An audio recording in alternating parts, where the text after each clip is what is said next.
Water, which is one of the most important resources, is often the most contested one. Time and again, we have seen situations where water becomes a point of contention between two or more states. And in today's topic of discussion, we will be focusing on such a river water sharing dispute between Andhra Pradesh and Telangana, and the river in question is River Godavari. So there is a river linking project on Godavari which has become problematic for Andhra Pradesh and Telangana, with Telangana opposing it, and that river linking project is Polavaram-Banakacherla River Linking Project.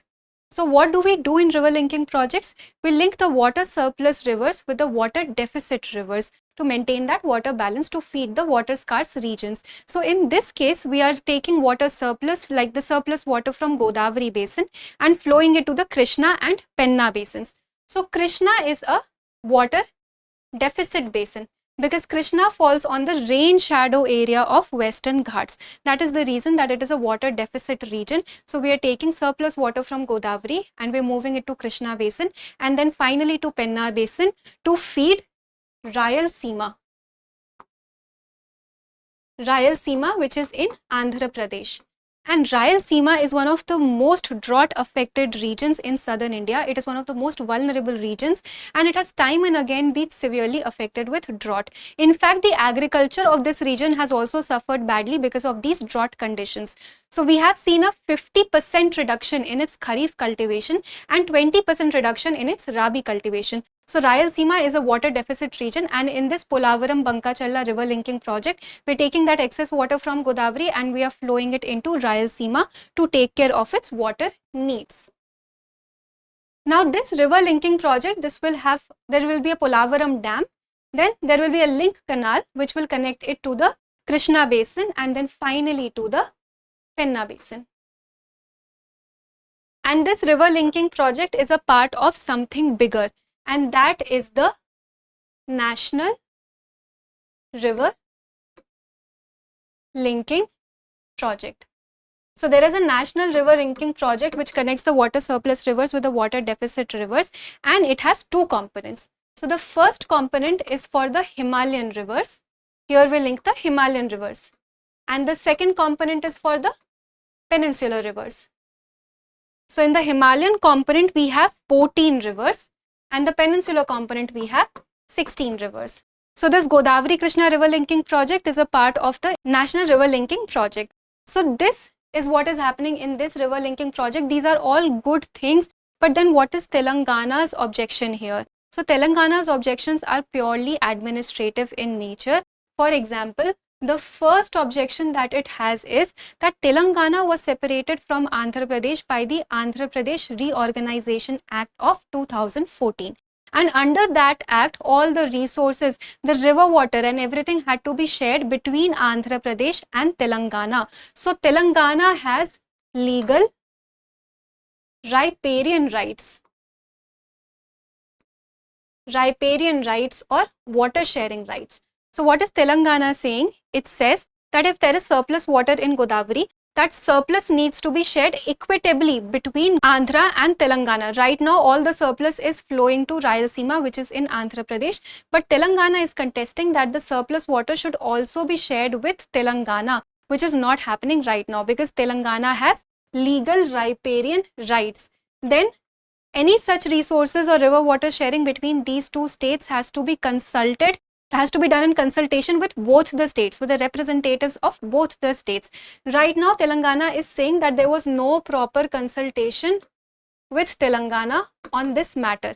And how is this consultation going to happen? So there are some bodies that were formed, which is the Apex Council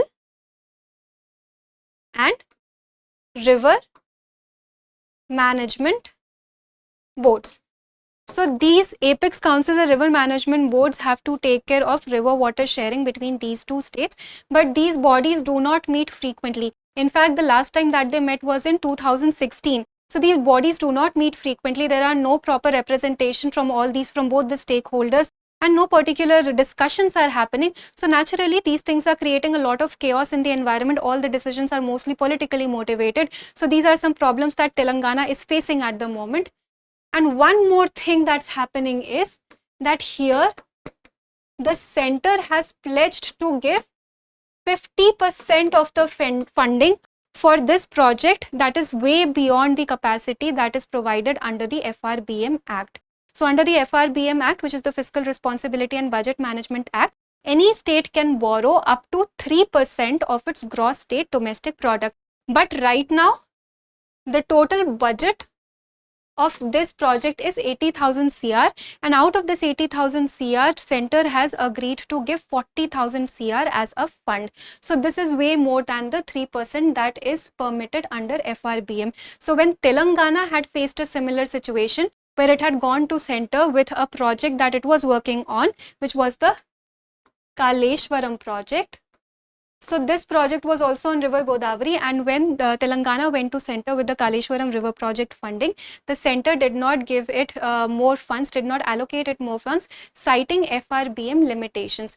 But in the case of Andhra Pradesh, we are seeing some exceptions that are being made by the center. So all these things are not sitting well with Telangana, and these are the objections that Telangana has. But what is Andhra Pradesh's take here? So Andhra Pradesh's take is very simple, that Rayalaseema is a drought affected region. The agriculture in that region is severely affected. Human lives in those regions are severely affected. And when there is surplus water in Godavari and when Rayalaseema needs it, then what is the harm in creating a river linking project where we can get the surplus water from Godavari and give it to Rayalaseema? This is the stance that Andhra Pradesh has. And for consultation parts, Andhra Pradesh has been saying that when Kaleshwaram dams were being made, so it's very political in nature. It says when Kaleshwaram dam was being made, Andhra Pradesh was also not consulted a lot. But these things, these debates are going to lead us nowhere. We need to focus on the administrative machinery here. The apex councils and the river management boards that have been created need to work on a neutral manner so that these things can be resolved without becoming political in nature. And that is what is happening right now. Let us also understand something about river Godavari, because we say Godavari is water surplus, and we are trying to connect Godavari with Krishna and Penna. So Godavari originates from Trimbakeshwar, which is in Nasik, Maharashtra. So it originates from the Western Ghats and it flows through multiple states. This also flows through Andhra Pradesh and Telangana, and it has a lot of tributaries, left bank tributaries and right bank tributaries, like Indravati. Left bank it has Indravati, Pranhita, some of its major left bank tributaries. Right bank tributaries we have Manjara, Maner, Manjara and Maner. These are some important right bank tributaries. And there is also a famous Jyotirling that is here on this Godavari river, which is the Trimbakeshwar Jyotirling.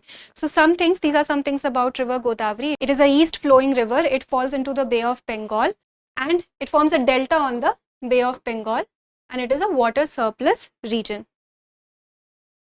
But the road ahead here for India is, it is very simple. India needs to maintain a neutral stance here. Right now, the central government is showing signs of biasness. It needs to maintain a neutral stance. It needs to get an expert opinion here. The experts on the subject matter need to chime in and they need to talk about what needs to be done in this scenario. Let's say we can talk about giving some compensation to Telangana or some equitable river water sharing between both the states. Any sort of arrangement where both the states can be happy and things can be equitably shared. So we need to get in neutral people, expert people put into the matter, and we also need to maintain a neutral stance so that center does not come out as someone who's being biased, because then it attacks directly the federalism of the country, and that is not something that we want. So center needs to maintain a neutral stance here, be it in the terms of funding or approval or consultation or anything. And administrative wise, we need to have these apex councils and the river management boards. So these bodies were created for some functions. Right now they are not functioning properly because they're not meeting. So these bodies that were created, they need to function in a neutral manner and they need to function properly. They have not met since 2016. That was a long time, almost a decade ago. These bodies, they need to meet frequently. They need to have proper representation from all the stakeholders involved, and they need to come up with neutral arrangements in place. So that was all for today's video. I hope you found the discussion helpful. Now let us see a practice question for prelims. Consider the following statements regarding the Polavaram-Banakacherla River Linking Project and the Godavari river system. The Polavaram-Banakacherla Link Project aims to divert water from Godavari to Penna and Krishna basins. The apex council for resolving river water disputes between Andhra Pradesh and Telangana is constituted under Article 263 of the Constitution. So it is saying, is it a constitutional body? Then Pranhita, Indravati, Sabri are tributaries of the Godavari river. Which of the statements is or are correct? A, 2 and 3 only, B, 3 only, C, 1 and 3 only, D, 1 only. Please provide your answers in the comment section, and until we meet the next time, please keep studying and keep revising. For more informative content, like, share and subscribe, and do not forget to press the bell icon to get the notifications.